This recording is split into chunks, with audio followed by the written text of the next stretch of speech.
जय माता दी। आप सभी का हमारे YouTube चैनल पर हार्दिक स्वागत है। आज के इस वीडियो में आप सभी सुनेंगे कि क्यों मनाया जाता है नवरात्रि का पर्व, इसके मनाए जाने का पौराणिक महत्व और साथ ही जानेंगे कि नवरात्रि के 9 दिनों में माता रानी के किन किन स्वरूपों की होती है पूजा और उन्हें किन किन वस्तुओं का भोग लगाने से उनका आशीर्वाद हमें प्राप्त होता है। तो सबसे पहले माता के सभी भक्तगणों को शारदीय नवरात्र की हार्दिक शुभकामनाएं। आइए जानते हैं। धर्म ग्रंथों एवं पुराणों के अनुसार शारदीय नवरात्र भगवती दुर्गा जी की आराधना का श्रेष्ठ समय माना गया है। नवरात्र के पावन दिनों में हर दिन माँ के अलग अलग स्वरूपों की पूजा होती है, जो अपने भक्तों को खुशी, शक्ति और ज्ञान प्रदान करती हैं। नवरात्र का हर दिन देवी के विशिष्ट रूपों को समर्पित होता है और हर देवी के स्वरूप की कृपा से अलग अलग तरह के मनोरथ पूर्ण होते हैं। नवरात्र का पर्व शक्ति की उपासना का पर्व माना जाता है। अब आइए जानते हैं नवरात्रि पर्व मनाए जाने के पीछे की पौराणिक मान्यता। शास्त्रों में नवरात्र पर्व मनाए जाने के पीछे की 2 पौराणिक कथाएं हैं। पहली पौराणिक कथा के अनुसार महिषासुर नाम का एक राक्षस था, जो ब्रह्मा जी का बड़ा भक्त था। उसने अपने तप से ब्रह्मा जी को प्रसन्न करके एक वरदान प्राप्त कर लिया। वरदान में उसे कोई देव, दानव, पृथ्वी पर रहने वाला कोई मनुष्य मार न पाए, ऐसा उसे वरदान मिला। वरदान प्राप्त करते ही वह बहुत निर्दयी हो गया और तीनों लोकों में आतंक मचाने लगा। इसके आतंक से परेशान होकर देवी देवताओं ने ब्रह्मा, विष्णु, महेश के साथ मिलकर माँ शक्ति के रूप में दुर्गा को जन्म दिया। माँ दुर्गा और महिषासुर के बीच 9 दिनों तक भयंकर युद्ध हुआ और 10वें दिन माँ दुर्गा ने महिषासुर का वध कर दिया। इस दिन को अच्छाई पर बुराई की जीत के रूप में मनाया जाता है। दूसरी पौराणिक कथा के अनुसार भगवान श्री राम ने लंका पर आक्रमण करने से पहले रावण के साथ होने वाले युद्ध में जीत के लिए शक्ति माता की पूजा की थी। रामेश्वरम में उन्होंने 9 दिनों तक माता की पूजा और आराधना की। उनकी भक्ति से प्रसन्न होकर माँ ने श्री राम को लंका में विजय प्राप्ति का आशीर्वाद दिया था। 10वें दिन भगवान राम ने लंका नरेश रावण को युद्ध में हराकर उसका वध कर लंका पर विजय प्राप्त की। इस दिन को भी विजयादशमी के रूप में मनाया जाता है। ये थी नवरात्रि पर मनाए जाने के पीछे की 2 पौराणिक कहानियाँ। अब आइए जानते हैं कि नवरात्र के 9 दिनों में माता के किन किन स्वरूपों की पूजा होती है और साथ ही उनको किस चीज़ का भोग लगाया जाता है।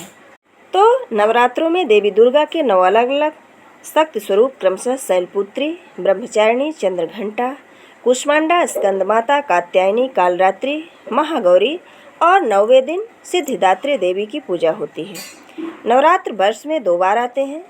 विक्रम संवत के पहले दिन चैत मास की शुक्ल पक्ष की प्रतिपदा से नवमी तक चैत्र नवरात्र और 6 महीने बाद आश्विनी महीने के शुक्ल पक्ष की प्रतिपदा से महानवमी तक शारदीय नवरात्र।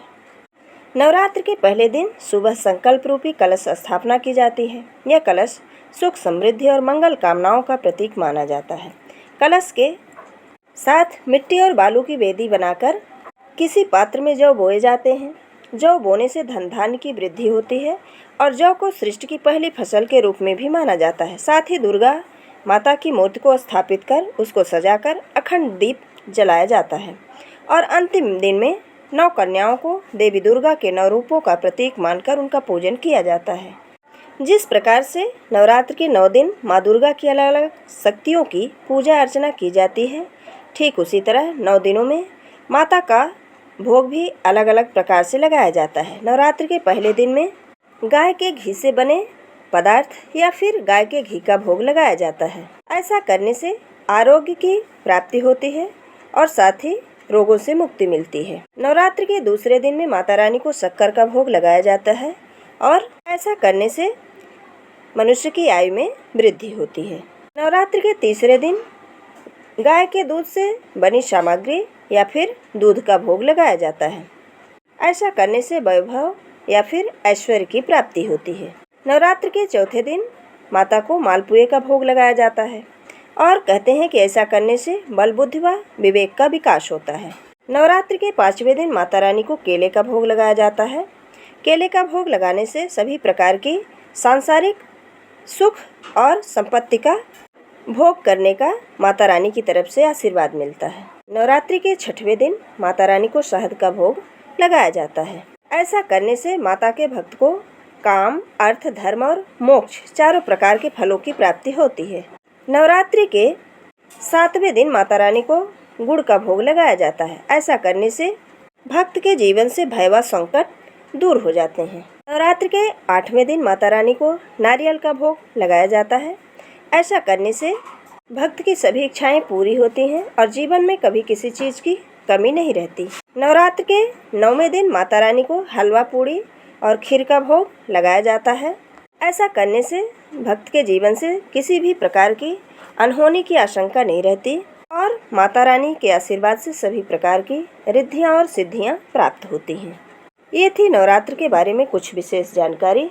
अगर हमारा ये वीडियो आपको अच्छा लगे तो लाइक ज़रूर करें और कमेंट बॉक्स में जय माता दी लिखना बिल्कुल ना भूलें। जय माता दी, जय श्री कृष्ण।